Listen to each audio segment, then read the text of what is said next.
Long and short-term effects of exercise on the human body. Exercise affects the cardiovascular system, the respiratory system and the muscles. Short-term effects occur immediately as we begin to exercise, whilst long-term effects are more concerned with adaptive changes over the time of regular exercise. Short-term effects. When we begin to exercise, the body has to respond to the change in activity level in order to maintain a constant internal environment. Here are the changes which must take place within the muscles, respiratory and cardiovascular system. Cardiovascular. The release of adrenaline causes the heart rate to rise. This increases cardiac output.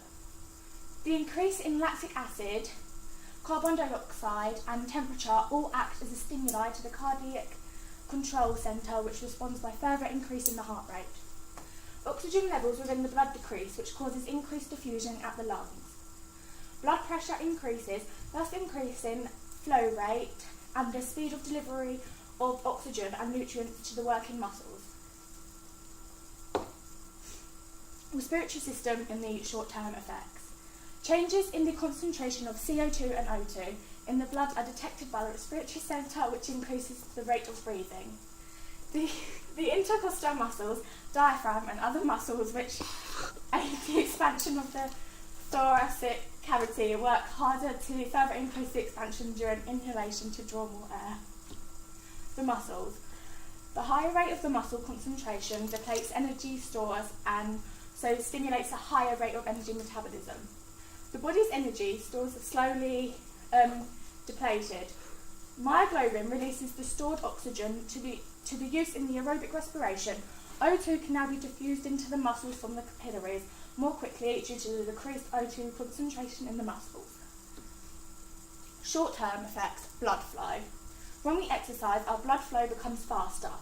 Blood flow is also restricted in the areas of the body we don't need to use, like the stomach, so we can open up and dilate blood flow to deliver more oxygen and take away waste products from working muscles like the heart, lungs and skeletal muscles. Heart rate. During exercise, our heart beats faster to keep us up with our body's demand to gain oxygen and remove waste products. The heart fills with more blood and moves the blood around the body faster. Blood pressure is also increased due to the pressure of the heart is under and to meet demand and supply. Stroke volume also increases as more blood is transported around the body. Long-term effects. Regular exercise results in adaptations to the cardiovascular, respiratory and muscular systems in order to help them perform better under additional stress. Here are the changes which must take place within the muscles, respiratory system and cardiovascular system. Cardiovascular, long-term effects. The cardiac muscles surrounding the heart, hypertrophy is resulting in thicker, stronger walls and therefore increases the heart volumes. The more blood pumped around the body per minute, the faster oxygen is delivered to the working muscles. The number of red blood cells increases, improving the body's ability to transport oxygen to the muscles for aerobic energy production.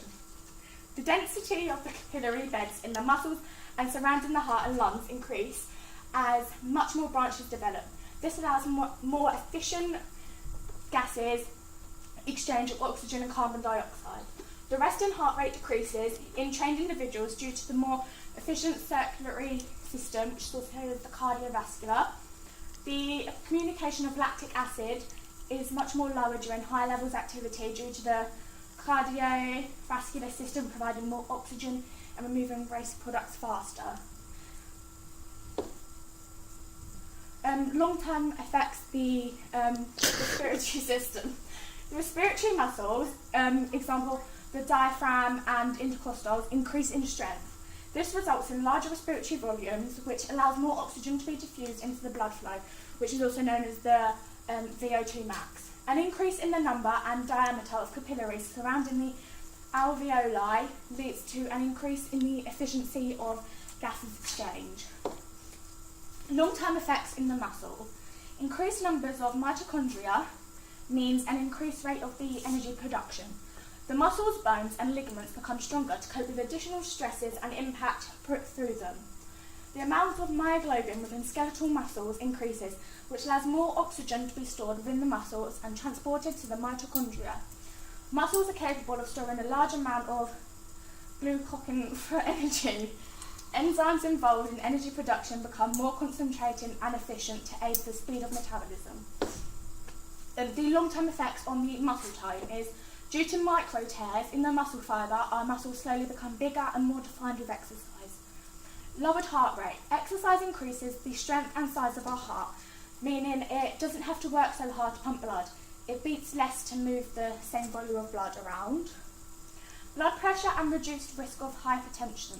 Long-term exercise has the effect of generally lowering blood pressure because the heart works more efficiently. Strength. Micro tears in muscle fibres cause our muscles to rebuild stronger. The rate of this can vary depending on the type of exercise it is. Stamina.